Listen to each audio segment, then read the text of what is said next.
Washington is no longer the capital of the United States. It is the capital of the world. This city on the Potomac has long arms reaching into every corner of the globe. This is the home of the Foreign Service. Here they are, the men and women of what Washington calls the Silent Service. These Foreign Service officers have been tortured, maimed, stricken by disease, disaster, and death. Yet how many know the office of the Foreign Service of the United States? How many of us have seen this plaque, which tells an eloquent story, erected by members of the American Foreign Service Association in honor of diplomatic and consular officers of the United States who, while on active duty, lost their lives under heroic or tragic circumstances. And for those who think the State Department is filled only with blue bloods, here are a few Americans whose forebears were not on the Mayflower. Our story begins in Peiping, our most important post in northern China. Here, not too long ago, a significant incident occurred, one of a series of such events which brought on the present crisis in that area.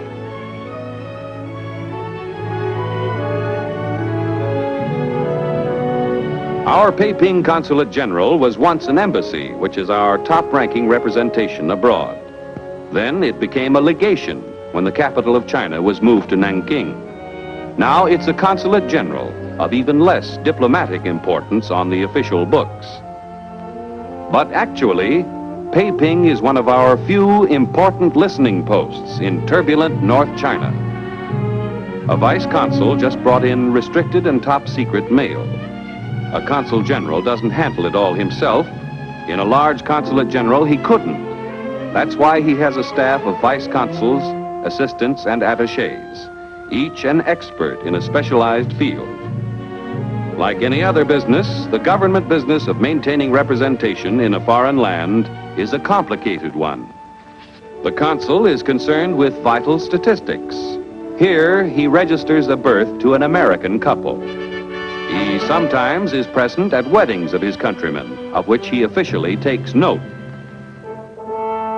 Here is an American citizen, a fur buyer, who spends lonely months on trading expeditions into North China. During his travels, he has picked up some information which he feels is valuable to his country.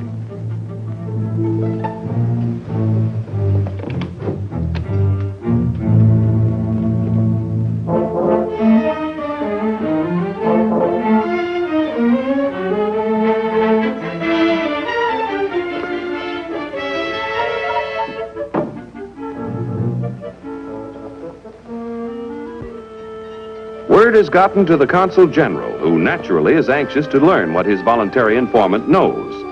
Patriotic Americans often keep in touch with their consulate. Storm's brewing up there. You better come with me. I thought it best for him not to come to the consulate. And that's wise. We never can tell when someone may be watching.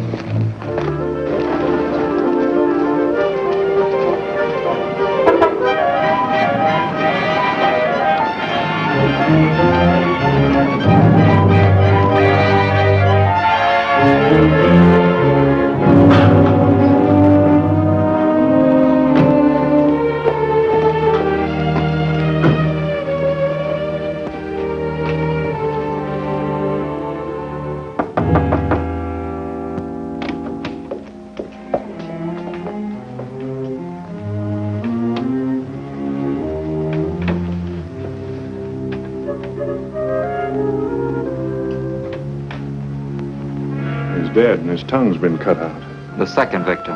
Exactly the same pattern. Yes, and they were both very valuable to us in keeping us informed about conditions in the north. Looks like they got whatever report he had. I don't like the way things are shaping up. The way the Iron Curtain's being lowered between us and the north. Trans-Asiatic transport suspended all flights. Guerrillas have been reported just outside the city. It all adds up to something very important. I think I'd better inform Washington. Agree with Writer. The situation is beginning to follow a pattern. Not many listening posts left up there, and we can't afford not to know what goes on. We need more help. May have to call on you for another man. I think I'll have the right man for you, providing he keeps up the good work. Going through his training right now. Good. You know what we want.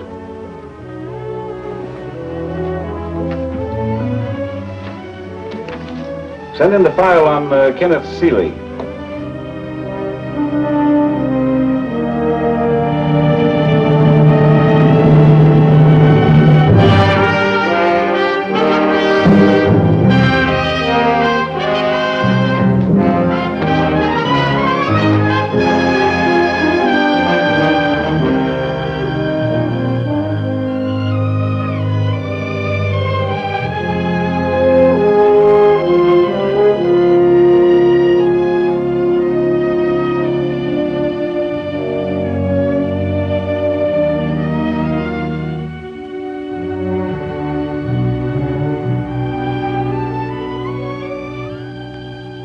Now, Mr. Seeley, you've undoubtedly heard much criticism about our methods of court-martial.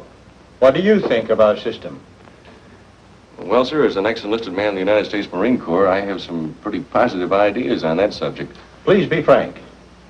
Well, since we're entitled to a trial by a jury of our peers, the court-martial board, in the case of the enlisted defendant, should consist of enlisted men as well as officers. Now, suppose you tell us who has the treaty-making power in the United States? The president, but it must be ratified by the Senate. Mr. Seeley, what was the main French supply of fuel during the last war? This is a stiff oral test Ken is taking, a test not many people could pass. But not only is his knowledge examined, his method of answering the questions, his poise, his ability to improvise are all taken into consideration. For Ken Seeley, as a Foreign Service officer, will represent the United States in some corner of the world, and his authority must be unquestioned.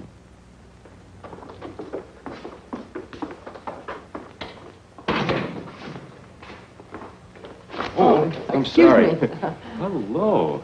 Were you taking an exam, too? No, not quite. I was just waiting for a decision. Oh, about being a Foreign Service officer? Well, not exactly. I asked for a special job. Miss, Margaret Walden. how do you do? I'm Ken Seeley. How do you do? I'm a would-be Foreign Service officer. I just went through the 3rd degree. Same here. I tried to sell my chief on a new idea. Oh? Well, why don't you tell me about it over lunch? Well, I don't know. I'm just following instructions, Miss Walden. I was told to go someplace and relax, and I was never very good at relaxing alone. Well, why don't you invite me and see what happens? Well, you were invited, ma'am. I know just the place, too. It's across the Potomac. Well, I think I ought to go home and freshen up a bit. Well, fine. I'll pick you up in about an hour. I'll be ready. Right. Oh, wait, Miss Walden. Well, Miss Walden, what's your address? Where do I pick you up? Number 6, Barney Circle, southeast. Number 6, Barney Circle, southeast. Thanks, fella.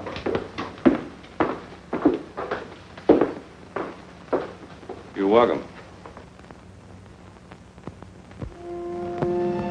I'm awfully glad you overcame my womanly reserve and whisked me off to lunch. It was a tough fight, but the victory was well worth the struggle.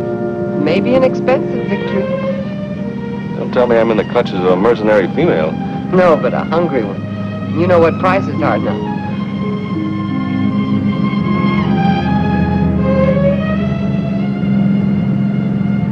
Are you looking for something? You're going to be such an expensive date, I may need that dollar that Washington tossed over the Potomac. Oh, you're too late.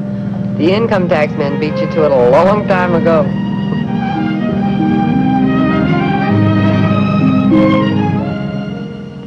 I love places like this. I haven't lived very long in Washington, but somehow it seems like home to me. I thought you modern gals preferred those distant romantic places. Distant romantic places. They usually mean dirt, heat, gnats, and most everything except comfort. You know, you sound like an ex-Marine, too. Tell me about your assignment. Or is that top secret? No. Just isn't very easy to explain. Do you care for anything else? No, nothing else right now, thank you. What makes it so hard to explain? Well, it's a matter of morale. I spent 2 or 3 dismal years in posts in the East and the Near East, and the most difficult problem of all was what to do with your spare time if you were a gal. No, I mean it. Men can much more easily adapt themselves to a rough life than a girl can. Delicate creatures. Tell me about yourself. How did you happen to choose the Far Eastern Service? Chose me. I was born in Mongolia. My parents were missionaries. Mine are dirt farmers in Iowa. But you used the word were in referring to your parents, are they? And they were murdered by Mongolian bandits. Oh, horrible. It was, but it happened when I was pretty young. Honey, I never had any urge to be a missionary, but it occurred to me in being with the State Department, why, maybe I could help to carry on the work that they gave their lives for.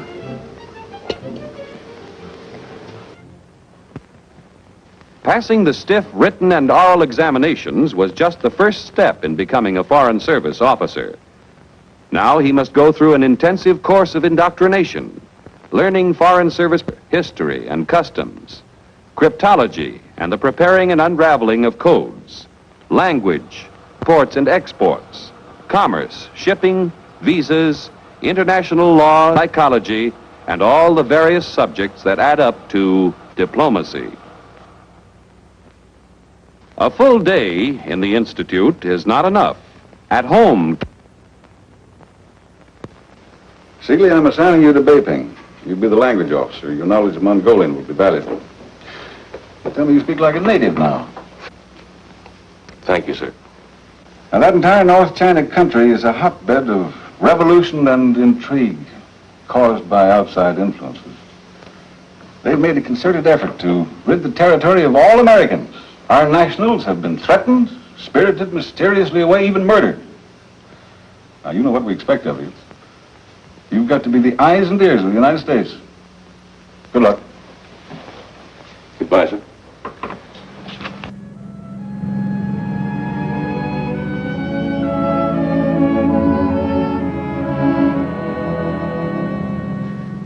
What a perfect day. Uh-huh. Well, what a long face. I was just thinking that saying goodbye to you isn't going to be easy. Doesn't make me happy either. Well, I always get a tug of emotion when I look at the Lincoln Memorial, don't you? Always. And the Washington Monument, too. The lives of two great men, dedicated to the freedom for all men. Doesn't it make you feel proud to know that our work is a part of all this? A very little part. Of course, that goes for the other 140 million Americans, too, Marge.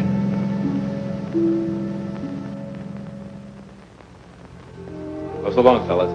Stay away from those bars and Stockholm. They don't like to have inflation money. I'll see you in front of the Iron Curtain, gentlemen. Okay.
Show you to your quarters. I'm sure you'll be a welcome addition to the consulate. I hope so, sir. Wing, will you show Mr. Seeley to his rooms, please? Yes, sir. And you will soon be launched into the social world.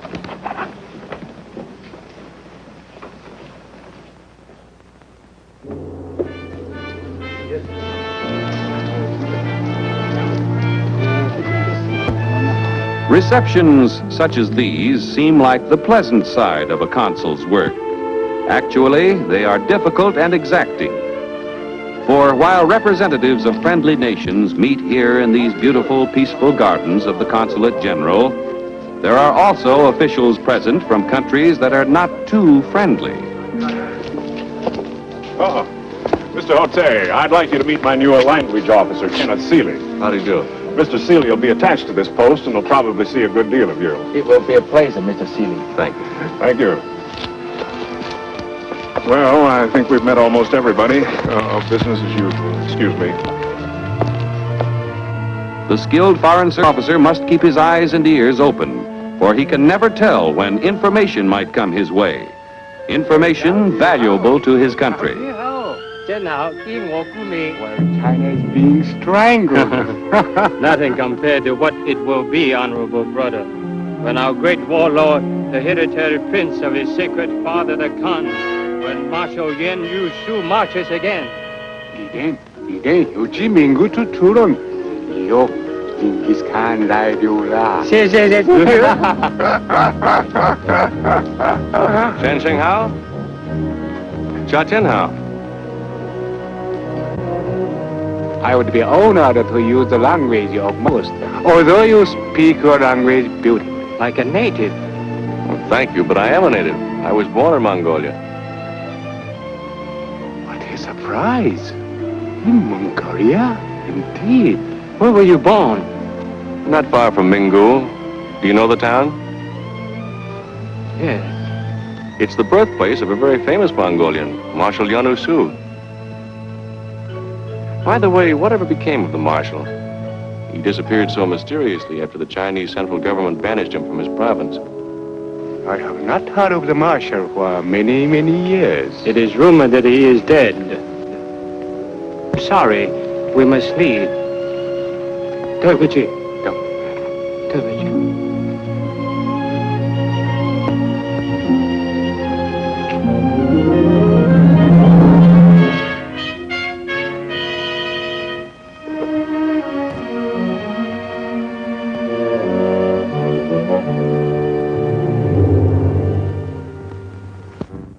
Doji. Yes, it might have been the liquor talking, and then again it might not. Mongolians are apt to be boastful in their cups, and they're not used to our fiery Western liquor. Well, now it's beginning to add up. The murder of those Americans and the, Which was never solved. Well, sir, whatever is brewing, it must concern Mingu and Marshal Yanuzu. And, of course, the State Department. Yanuzu, that's a sinister name in North China. His father was the old school of warlord, you know, fire and sword, take everything, give nothing. Fortunately, he died during the plague. But this Yanuzu is a very smooth article. Yes, I'd say it was a highly explosive situation. I was here during the anti-foreign riots of 1922. I sincerely hope that no irresponsible leader starts another massacre.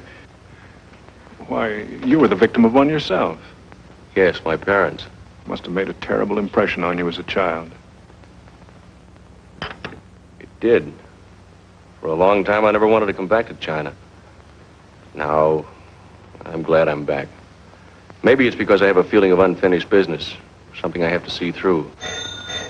Excuse me. Hello? Yes? Yes? Oh, I'll be right there.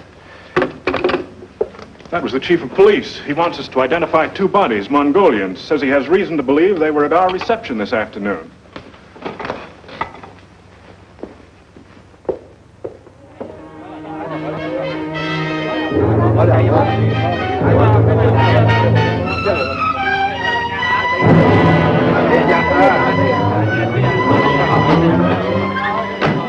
Thank you for coming, sir. The honor of the covers, if you don't mind. Not at all.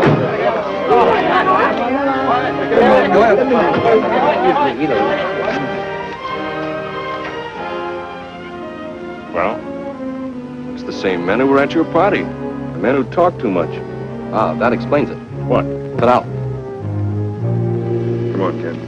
Sir, bonjour.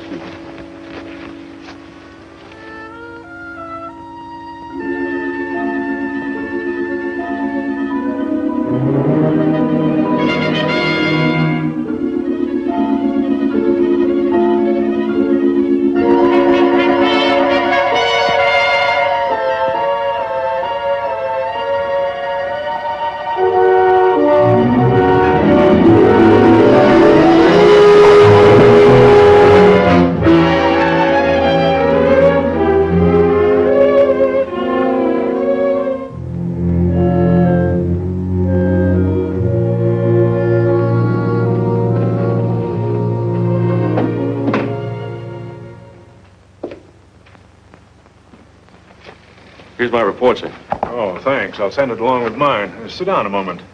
I sent a summary of the situation to Washington. When I talked to the ambassador at Nanking this morning, he asked me to.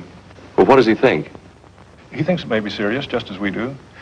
Say, I don't like that window episode last night. You might have been killed. Yes, I know. That wouldn't be so good for the government. They'd be out the cost of my training. Well, it's nothing to do but wait. We'll hear from Washington soon enough. Cigarette, sir? Oh, no, thanks. Kenneth Seeley will be attached to Mingu Consulate as vice consul. He will proceed at once, but not give the impression of haste. Suggested he take the next plane carrying diplomatic courier. This is a tough assignment, Seeley. If the trouble going on up there spills over, you'll have to be the Army, Navy, and Marine Corps all rolled into one. But anyway, get at the bottom of what's going on. I understand, sir. And above all, be diplomatic. The Chinese government does not want to antagonize that province, which is still loyal. How often does the plane make the trip to Mingu? Once a month, but you'll be expected to get word back by any means possible, even carrier pigeon if you have to.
You'd better write a full report on this rickshaw incident for the ambassador. Yes, sir. Yes? Sorry to interrupt, Mr. Reither, but they want you in the radio room right away. I'll be right there. You might as well come along.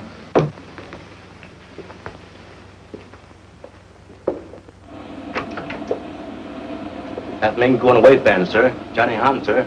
Radio operator. Oh, yes. Anything important? He say you know Mingu get new vice consul very soon. What? How did you learn that? Your orders were received in secret code. Ask Johnny Han how he knows. How do you find out about the vice consul? This Johnny Han, Mingu. Our cook tell us we get new vice consul from Peiping. Cook say he hear it in market. Market say he hear it in wholesale house. Wholesale house say he hear it from traveler, but do not remember who. There it is again, the traveler. That strange, nomadic creature who always starts the rumors and who is always so amazingly right. What would the Foreign Service do without him? Thanks, Lang. Very happy, sir. Well, this would explain the rickshaw incident. They're certainly keeping tabs on me, whoever they are. They're keeping tabs on everybody. It's a highly efficient spy network. It might mean that the Marshal's about ready to start.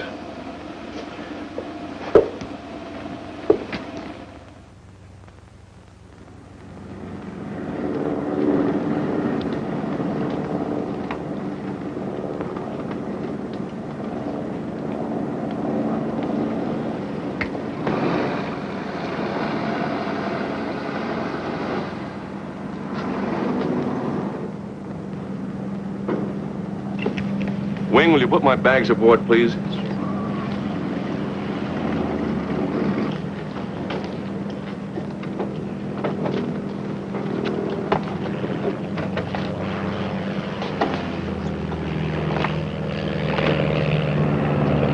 Hello, Logan. Hello. Meet Vice Consul Seeley.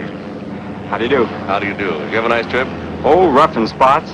Didn't bother me any, but I think our other passenger wasn't too happy.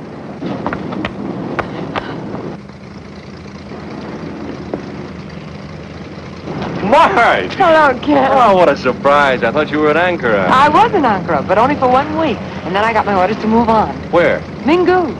I was afraid of that. Oh, you just don't want me hanging around. No, it isn't that. Nothing in the world would make me happier except that Except that Mingu is dangerous? It isn't the safest place in the world. Well, we wanted to be in the service.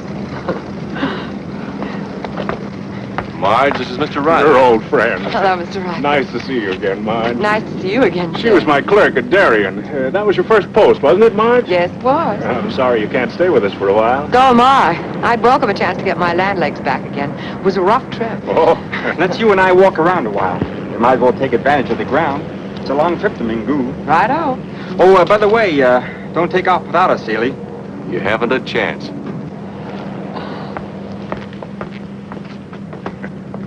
Isn't it risky sending a woman to that territory? Oh, my dear boy, there's several American women there already, and that's why she's being sent. Anyway, Marge can take care of herself. I happen to know.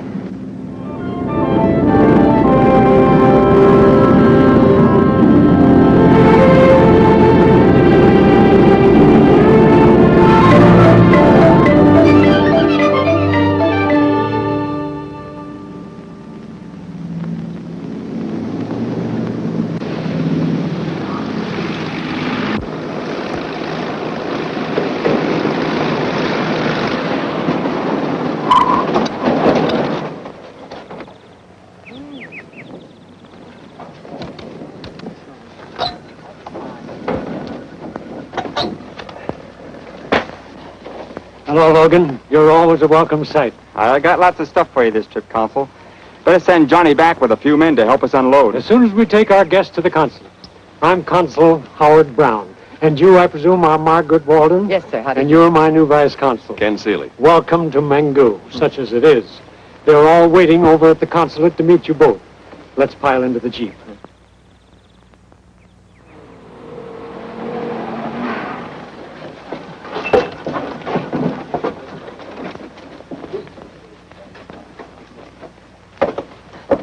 Johnny, get a couple of boys and go out to the airport and bring that stuff back. Yes, sir.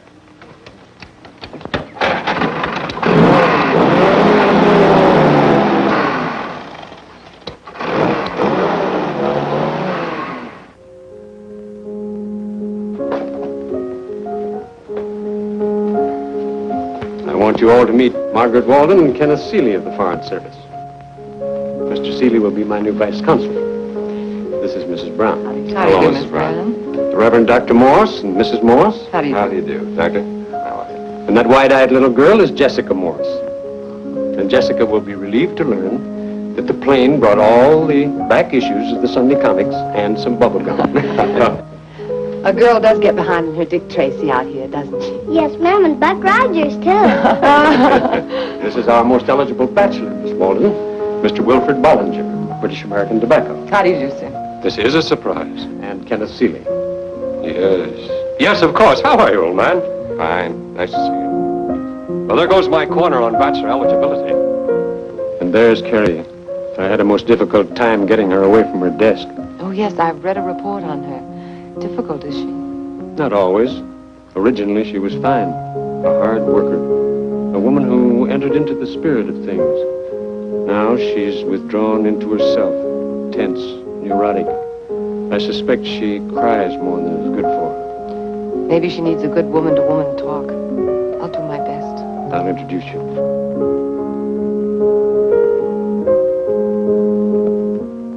Carrie, I want you to meet Margaret Walden from Washington. My replacement. You wrote Washington for another clerk? How could you do that, sir? Not at all, Miss Willoughby. I'm just here on a visit. I'm sorry. I'll leave you two ladies alone. Excuse me.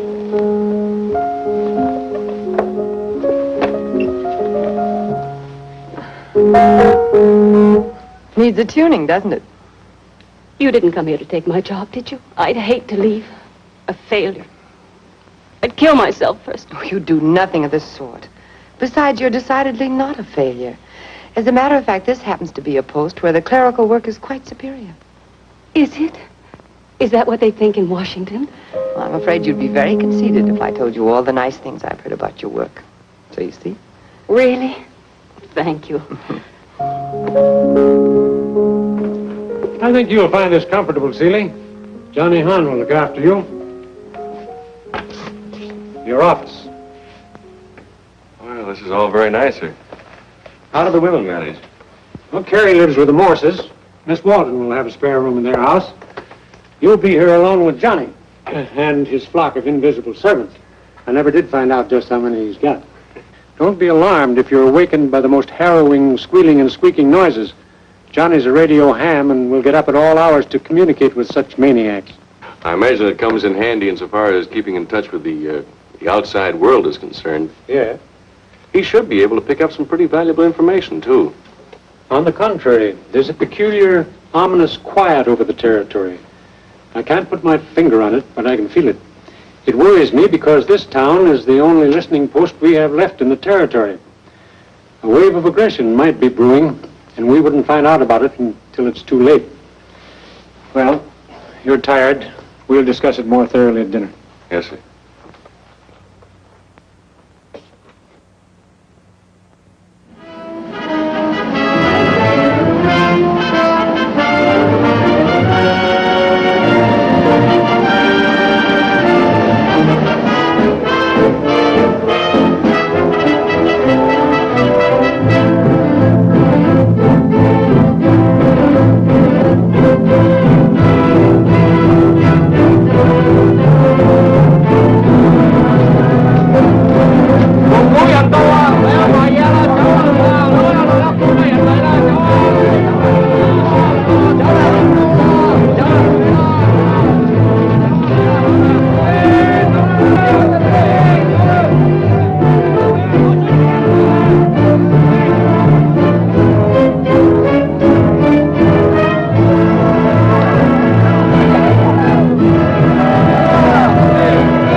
It's ahead of schedule.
Stepping back into the Middle Ages? That's right. Except for this Jeep, we might be living in the times of Genghis Khan.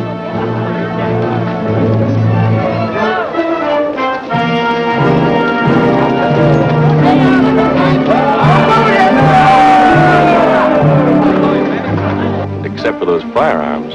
Yes. The caravans have been carrying some pretty modern weapons lately. Automatics, machine guns. They say it's better protection against the bandits.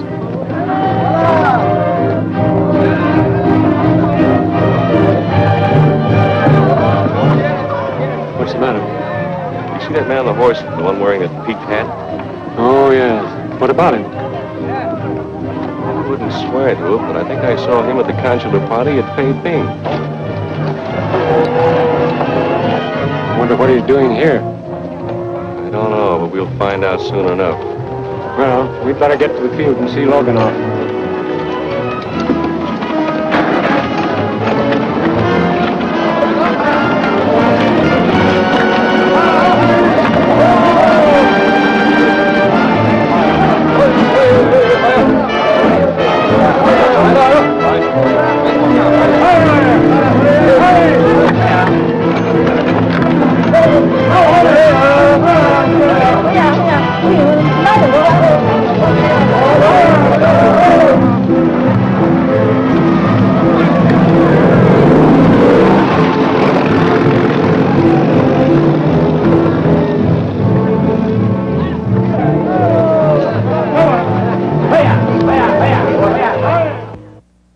XU8 calling XU9.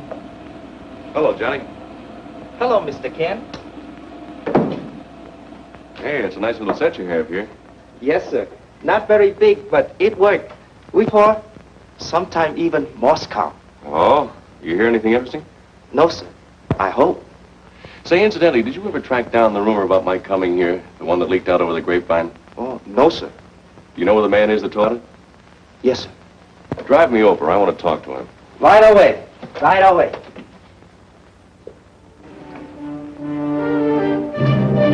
Yes, when caravan come to town is jumping. All same like they say over radio.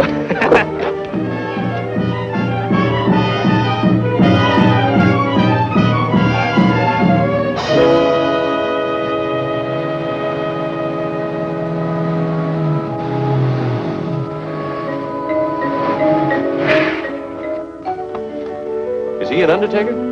Oh, yes, sir. He also chief elder of council, or same mayor of city.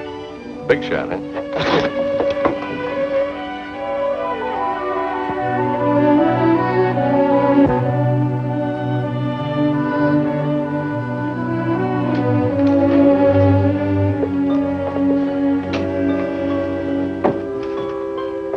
This honorable vice consul, Mr. Kenneth Seeley, from American Consulate. Mr. Wanto. How do you do? I'm honored, sir. I understand you knew I was coming here before it was officially announced. Do you mind telling me how you found out about it? 你在此地等一等啊，谢谢，不要客气。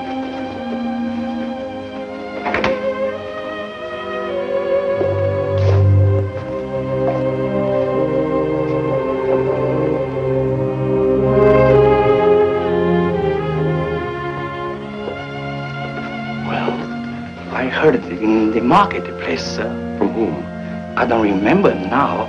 I think it was from a traveler, perhaps a fur buyer from the south. Traveler from the south, huh? Yes, sir.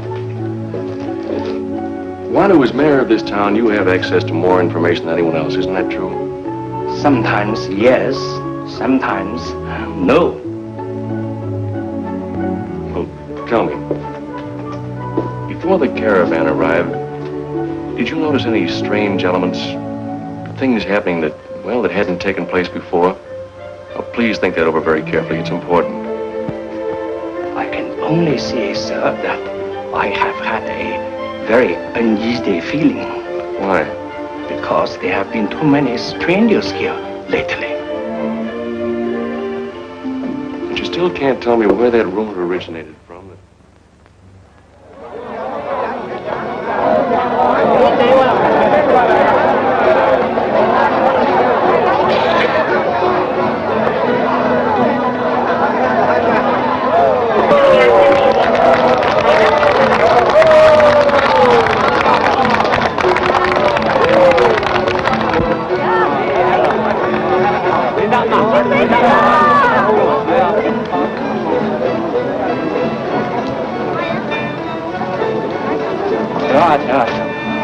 Try it. It's kumis, fermented goat's milk.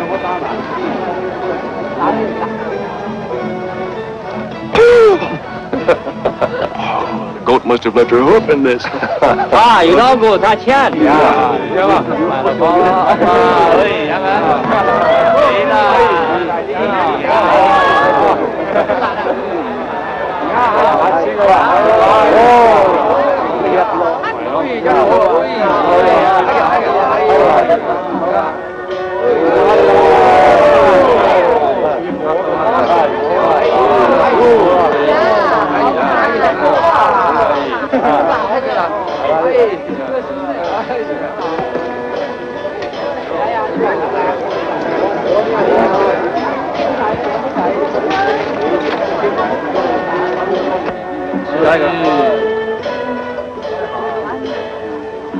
？Where's Jessica?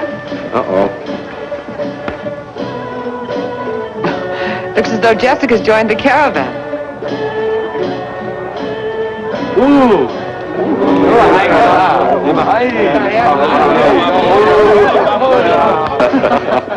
It's time for us to leave, dear.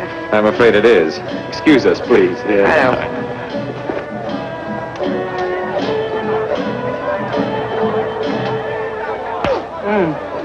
You've done a good day's work, Jessica. Now we better go home. Oh, gee. Right when he was going to teach me how to eat fire.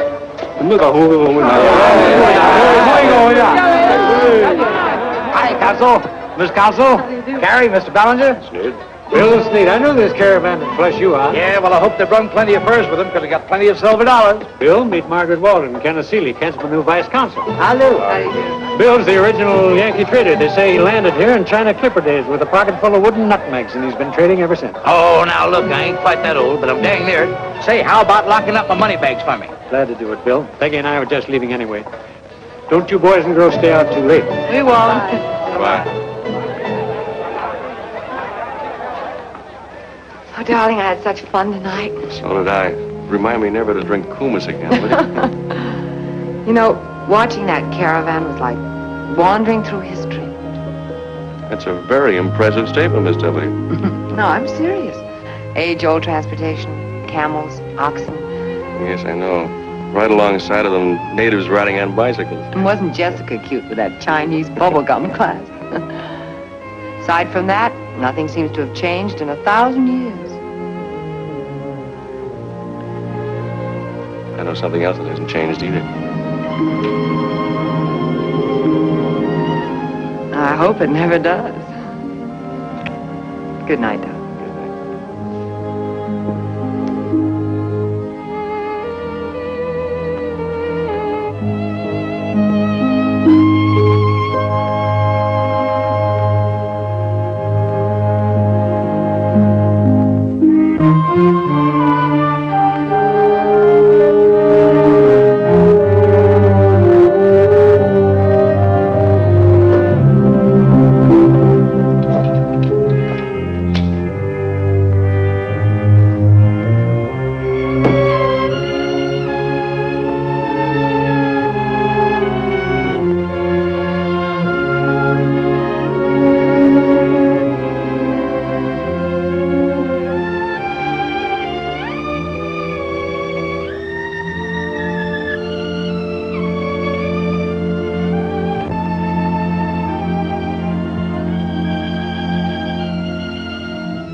Well, good morning. Why the informal gathering so early? There seems to be some sort of misunderstanding. Maybe the boys had too much party last night. Carrie, don't let them see you do that. Where's Marge? She's been detained for questioning. It seems the caravan was the advance guard. Ooh, Marshal Yanuzu? Yes, our friend has finally arrived.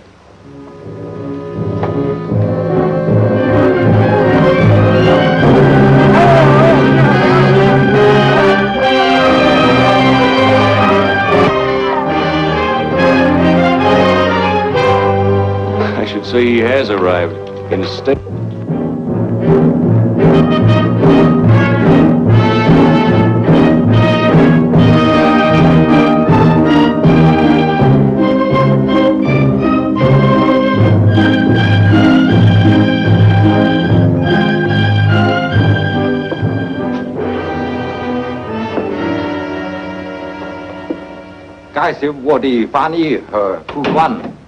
Colonel Aram.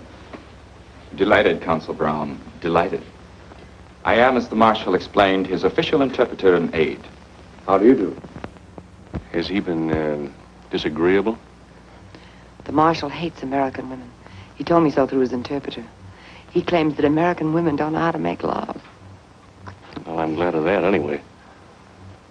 Has the Marshal forgotten all his English during his long stay in Mongolia? It's been rumored he was once a brilliant scholar at Oxford. My dear Consul, the Marshal does not like that barbarian tongue. That is sufficient. I see. Will my boy be permitted to brew us all some coffee? Lingshire, Daojing, Joffy.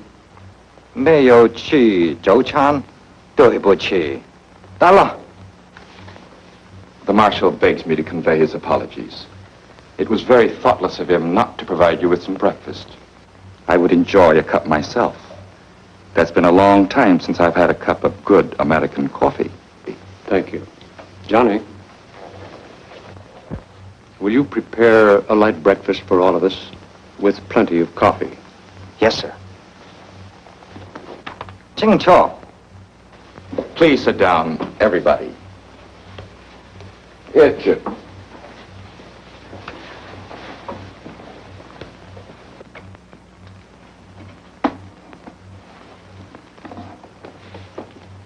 The Marshal regrets the inconvenience, but it will be necessary for the Americans and Mr. Bellinger to remain in the consulate night and day. Nothing will be touched. No one will be harmed if his orders are obeyed implicitly. There will be a guard around the consulate until we decide to withdraw. And when will that be, Colonel? Maybe 1 week, maybe 2 weeks. The Marshal, of course, realizes he's on American soil when he enters this property. Lingshire, sir. This is Mongolian soil, Consul. My father was prince of this province. I was forced into exile, but now I'm back. For a week or two? Perhaps, or perhaps to stay. Let go of me. Say, you can't do this to me. I'm an American citizen. Hurry!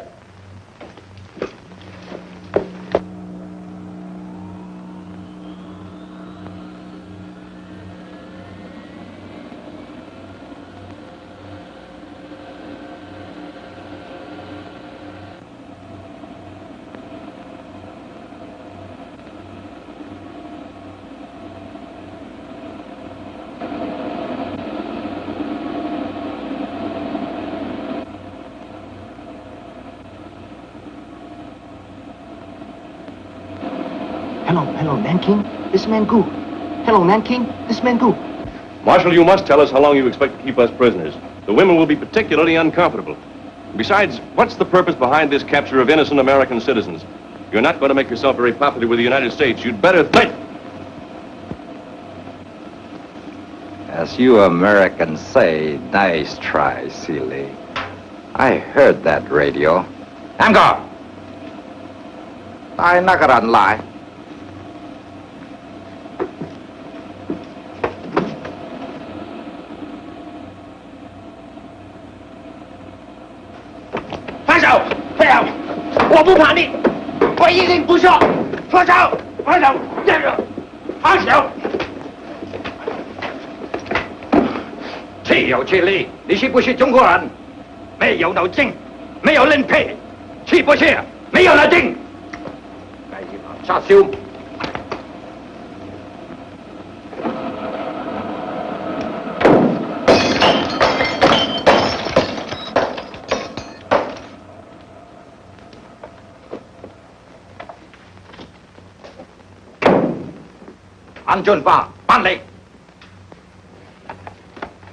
The Marshal is very angry. He has broken your radio.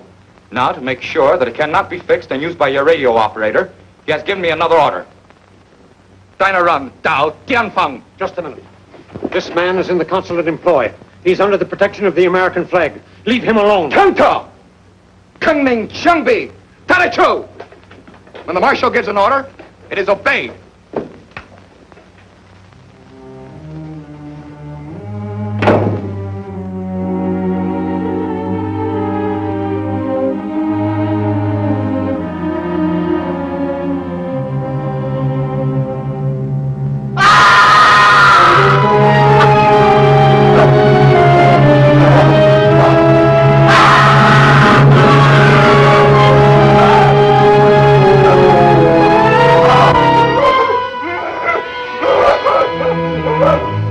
Go in there, please. I'm a doctor.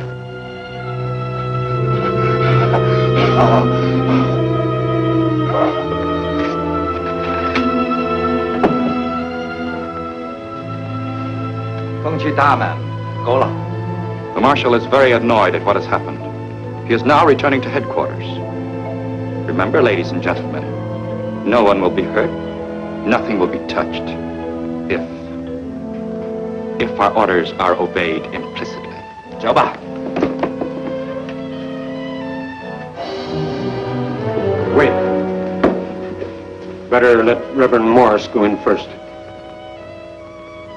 May I take Sarah with me? If you think you should. Come along, Sarah.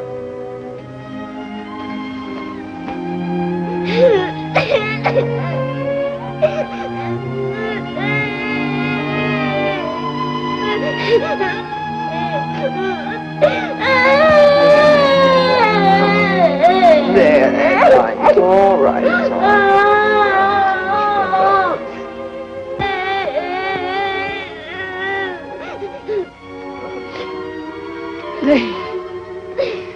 They've cut off his arm.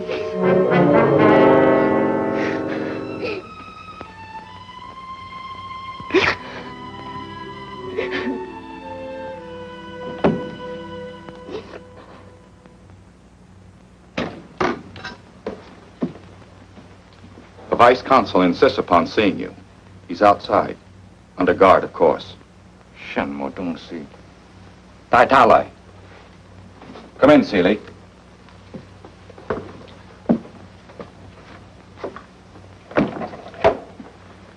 May we have permission to bury Johnny Han in the cemetery near the mission? No, Seeley. I'm sorry. But what objection could he possibly have? Perhaps he doesn't want any of you to leave the consulate. Well, then would you be kind enough to send for Wanto the undertaker? We can have the body cremated and buried in the gardens outside the consulate. If the Marshal doesn't object, I'll see to it that Wanto visits you this afternoon. Thank you.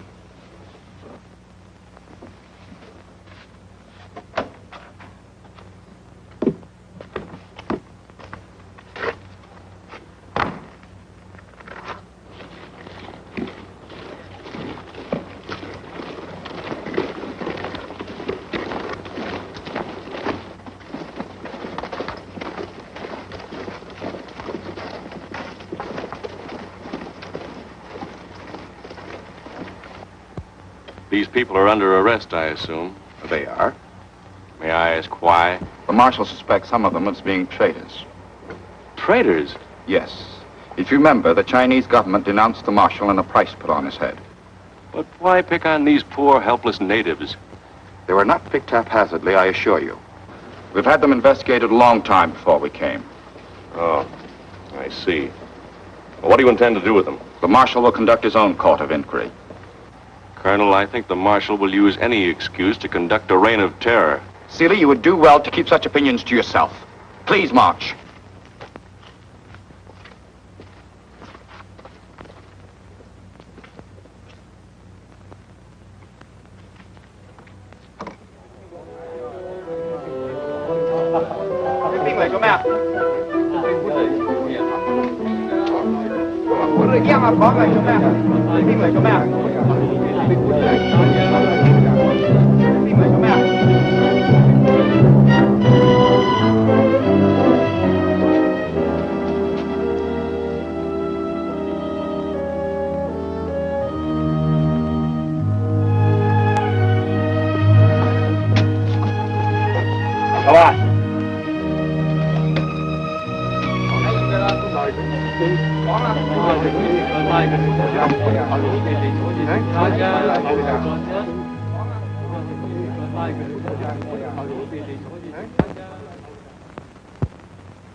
把这个师生抬出去。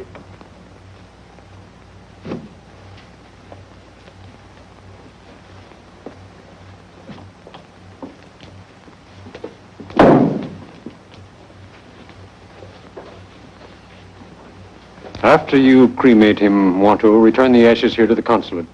We'll bury them in the garden. Yes, honorable sir. I will place his remains in one of our best urns. You will be satisfied. Wanto, you're a member of the Council of Elders here in Mingu. Do you approve of what the Marshal is doing? No, honorable sir. I do not. He's stirring up much trouble, and some of my people have disappeared. We are greatly worried, but we don't know what to do. Watto, were you present when they rounded up the people who disappeared? Yes. Once at the tea room, and once I watched from behind the curtains of my shop. The soldiers came, dragged out innocent men. Did you see the man who pointed them out? He was a tall Eurasian, a strange-looking man from the north. Came with a caravan. Yes, yes. I saw him, and I wondered who he was. He's the Marshal's spy. Watch out for him. Good. Is there anything else? Yes. Can you get us any firearms? All the firearms have been collected. Besides, they would be impossible to smuggle in. I was afraid of that. Mr. Brown, didn't you say dynamite was used to clear the landing field? Yes, there's some left in the warehouse. Can you get us some sticks? The warehouses are all guarded by the Marshal's soldiers, but I will try. Get them as soon as possible, will you? I will do my best. Then I will return with the ashes.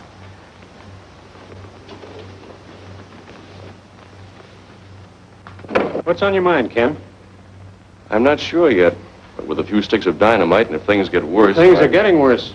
The Marshal's campaign has begun. It looks like a sort of squeeze play. Yes, I know. He's obviously using us in his dirty game of politics. If the Generalissimo gives him the nod and lets him have his province, why, he'll deliver us unharmed. Which will make him a hero. Exactly. And if he's refused, he'll turn us over as hostages to his friends in the north. And that'll make him a hero to them. Just an old warlord custom, playing both ends against the middle. And we're definitely in the middle. Well, let's take a look at that radio set.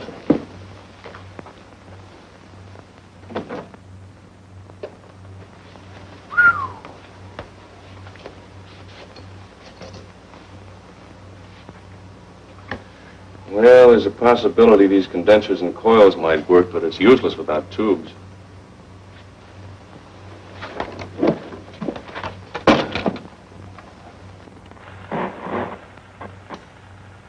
Hey, hey, hey, 北京上4楼，上4楼，这个是北京上4楼，上4楼，北京上4楼，啊，早晨，今天呢，50个人呢，打死的。 He apparently overlooked the receiver. We can at least hear Nanking and Peiping. What the Marshal doesn't realize is that our radio silence will eventually arouse the suspicion of the embassy.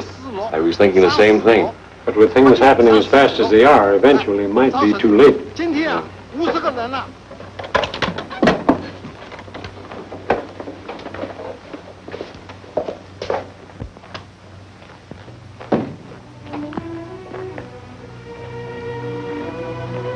What was it, dear?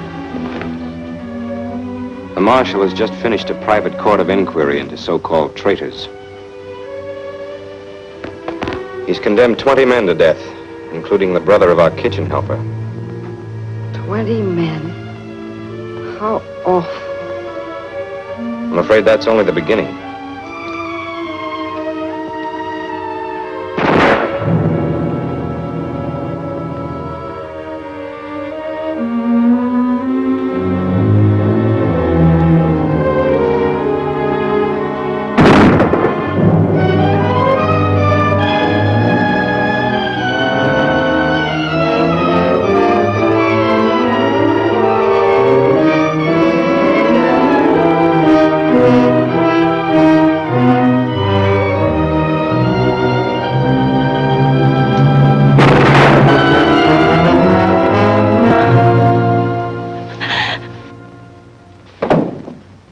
I don't think I'm going to be able to fix that transmitter.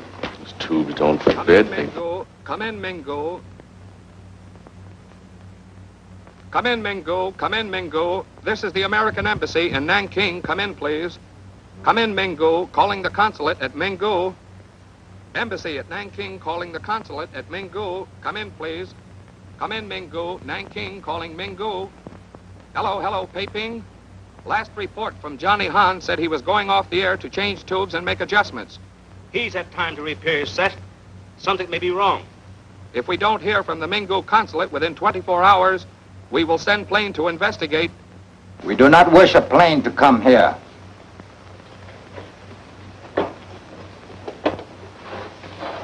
Can anyone fix the radio so that it will transmit? I'm the only one in the consulate. And how about you? I never did know very much about radio.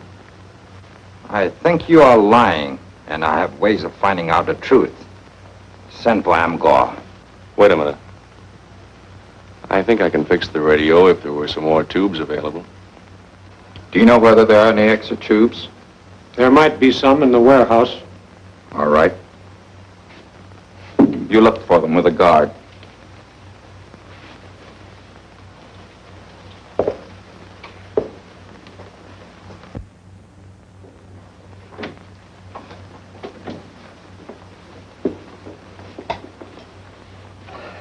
The urn with the ashes, Honorable Sir. Thank you. You're late. We were worried. We were late because we have filled the request of the other honorable gentleman. Johnny Han has not died in vain.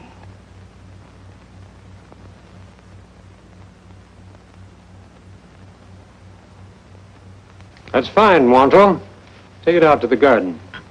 拿去这个带去园中埋葬。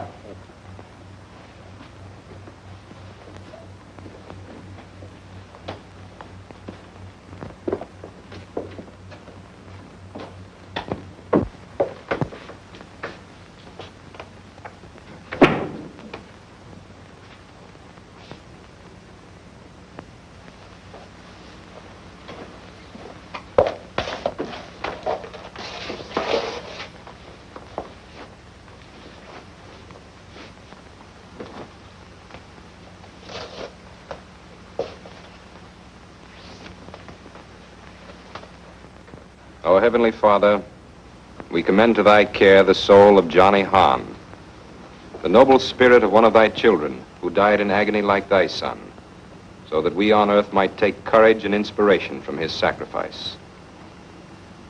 May he rest in peace. Amen. Amen.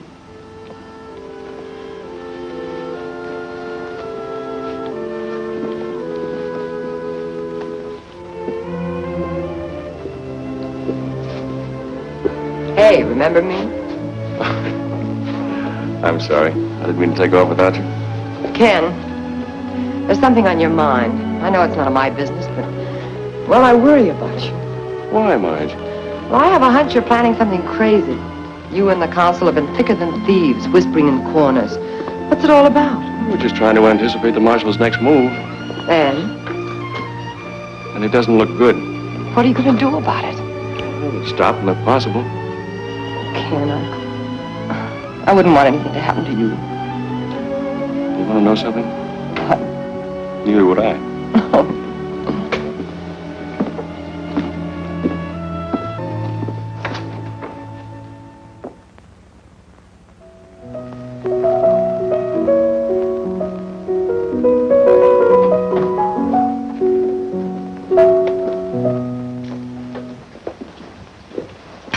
Please don't stop playing, Miss Walden. It was very beautiful and very melancholy. I love beautiful and melancholy things. Our business now is with Consul Brown and Vice Consul Seeley. We brought you all the radio tubes we could find. Some of them must fit.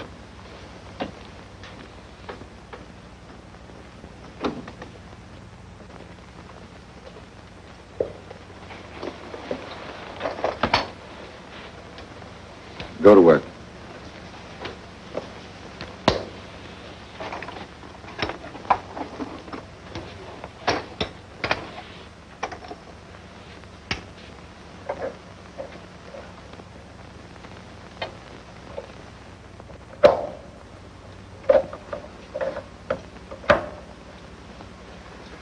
These won't work.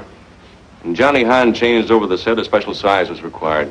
These are old ones. Besides, they're no good anyway. If a plane is sent here, it will be shot down. There will be more planes. If they get to be a nuisance, we know how to be a bigger nuisance. Unless... Unless what?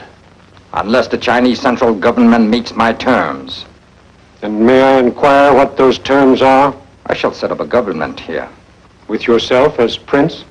My father was the prince. His title and prerogatives are hereditary. And would the prince maintain a government here for the people? Or would he play ball with his friends in the north? That is his affair. Well, suppose he's turned down by the Chinese central government. They will be very sorry. They will not only lose the province, but the Marshal's valued friendship. I would like very much to query Nanking on that. So would we. But how? I think I know where there are some tubes. Judging by the antenna, there's a large radio set in the Marshal's trailer. Those tubes might very well fit this set. Can they be replaced in his radio after they are used? Certainly.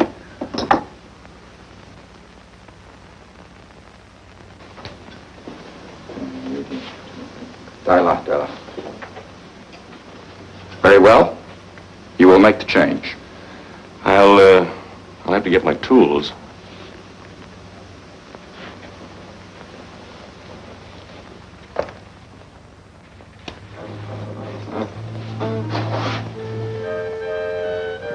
It's a pretty nice house on wheels the Marshal's got for himself.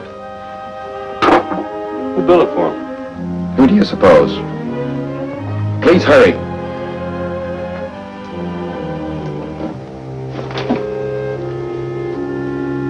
This thing must be grounded on the frame. I'll have to disconnect the batteries from underneath. It'll short out the entire circuit if I don't. Go ahead.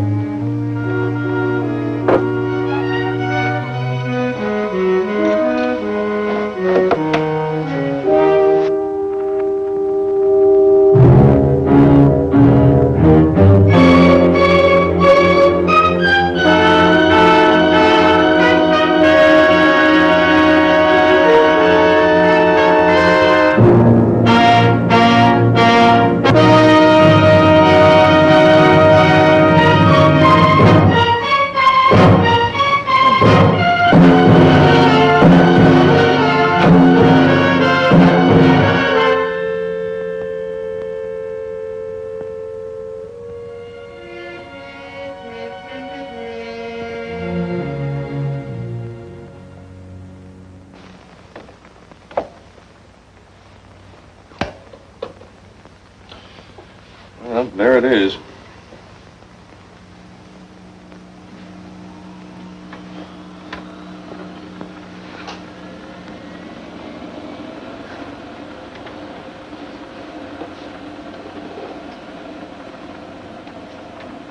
This is XU-8 Mingu calling Nanking XU-9. This is XU-8 Mingu calling Nanking XU-9. Come in, Mingu. This is Nanking. Come in, Mingu. Tell them all is well here. Nothing else. Understand? Hello, Nanking. This is Vice Consul Ken Seeley. Sorry to be off the air so long, but we had radio trouble. Very glad to hear from you, Seeley. We were getting ready to send a plane. Where's Johnny Hahn? Johnny Hahn is sick. That accounts for some of the radio delay. Everything is fine here. Does the ambassador have any instructions? Nanking wants a complete report. The ambassador is worried. What's he worried about? Seems like Marshal Yanuzu has been reported on the move. There's a rumor he's invading his father's province, trying to force Nanking to accept him as governor. That's interesting. Very interesting. How does Nanking feel about it? The Chinese government refuses to dicker with the Marshal. They say he's a traitor and orders are to kill or capture him on sight.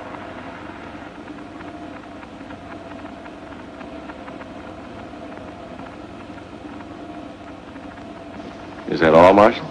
That's all. That's enough. Now tell them that the Marshal is a very difficult man to capture.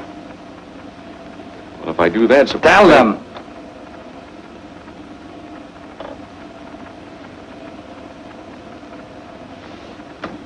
What was that? Who's there? Did you say Marshal? Is that Marshal Yanuzu? We don't like this silence. Something's up.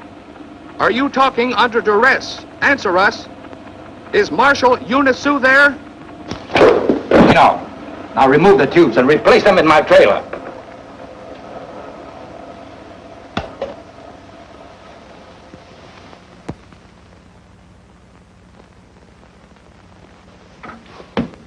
Hurry.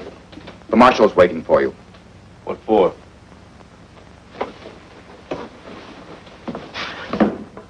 This country belongs to my illustrious family, and I have been more than patient with you. You will all learn how I reward any stupid attempt to make a fool of me. What's happened? The Marshal has been predicting what might happen to us. It seems that little slip of yours on the air distressed him very much. You will not feel so amused, Mr. Brown, when you learn my decision. I admit that this is a setback, but a temporary one, I assure you. Perhaps the Chinese government will send bombers after me, so I must leave at once. But I will be back with bombers of my own. And now you will please all get ready for a long journey. Hurry. Time is of the essence. Just a minute, Marshal. We have your promise that everyone will remain unharmed. Is the great Prince Yanuzu going back on his word? Only if my orders were followed. They were not. They were followed to the letter by everyone here but me. I was the one who made the mistake of saying Marshal on the air. That was no mistake. All right, Mr. Seeley. I will keep my promise. You want to take the blame for everybody. You want to be a hero. Excellent. I like heroes. Therefore, I will take you along with me on my trip. As a matter of fact, it would be a good idea. You can be my safe conduct to my destination by remaining at my side every minute. Seeley is not only an American citizen, he's an officer in the Foreign Service of the United States. So, do you expect me to completely ignore the fact that I have been tricked by this man? You know me better than that, Consul. I'll take Mr. Seeley along, and believe me, he'll get excellent care from me. However, I cannot guarantee what the Chinese government may do. If they want to send their planes to bomb me, naturally, they will bomb Mr. Seeley, too. You can tell them that. If they stop off here first, and I'm sure they will, Mr. Brown. And another thing, I would suggest that you be very discreet about everything you do or say. You will be watched closely. I suggest you get ready, Mr. Seeley. Do you mind if I pack a few clothes? By all means, and be prepared for a long, long journey.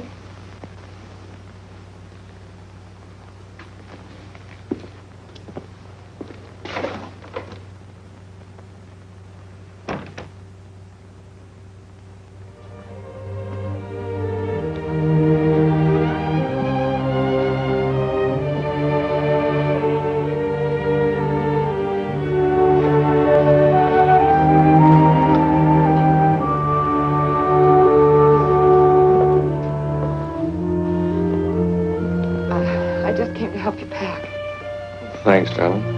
Well, this is one job that always did throw me.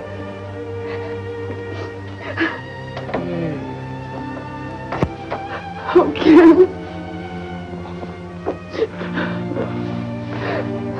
I guess the Director General wouldn't be very proud of me now, would he? Yeah, the Director General isn't in love with you either. Ken, I can't help being terribly frightened for you. This thing isn't as bad as it looks. Besides, I think the Marshal's bluffing anyway. Incidentally, tell the Consul that some of those discarded tubes do fit so we can talk to Nanking.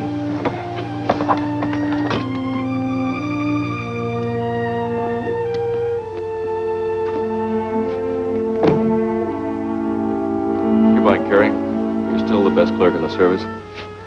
Jessica? Let's see you around. Don't make it too long. Doctor, Mr. Morris, Bill, Mr. Brown. Pretty soft. Traveling first class that way. I always was lucky. Goodbye, sir. Good luck, Ken. I'll need it. Little did I know when I planted that dynamite in the trailer that I was going to be in it, too.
What was that? One of the children. Aren't you going to stop?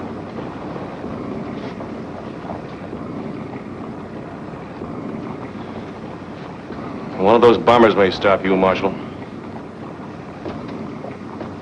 Not when they learn that you're taking the trip with me. You see, the difference between people like you and me and Aram here. Americans are sentimentalists. They wouldn't have you harmed for anything in the world. But as for me, I wouldn't hesitate a moment. Nor would the Colonel. After all, you're not important. Just another vice consul. There are many in your foreign service. But I am a prince. And the world may again face another conqueror from Mongolia.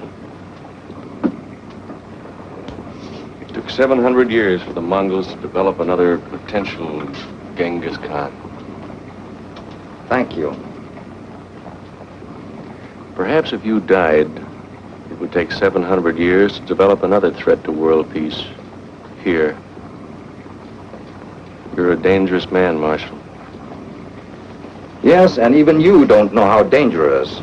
You see, Mr. Seeley, you forced my hand with that radio trick. I was going to take my time, look the situation over, perhaps get what I wanted by peaceful means. Peaceful means? Yes. The Mongolians are my people. They would have seen it my way after a while. Now I will have to declare war openly. Maybe I'll make that prediction come true. The one about the golden hordes of the East overrunning the earth. They're waiting for me now up north. An army with full equipment. Tanks, artillery, bombers. All I have to do is give the word. You mean they won't march without you? No. I am their leader. Without me, they're nothing but a rabble. Without a plan or purpose. You know, you're right, Marshal. I am just a vice consul, dime a dozen. If I die, there are lots of others to take my place. But if you die, there's no one else to take your place. Exactly. When we reach your camp, what happens to me up there?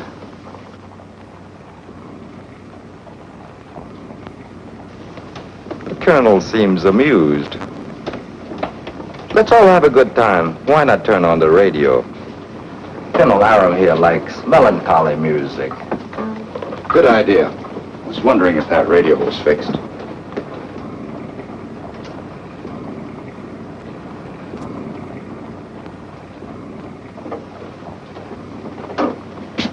So you did not fix it?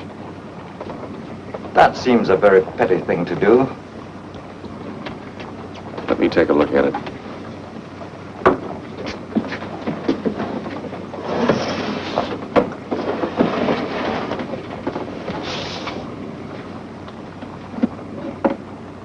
Here's the trouble. I forgot to reconnect the battery wire.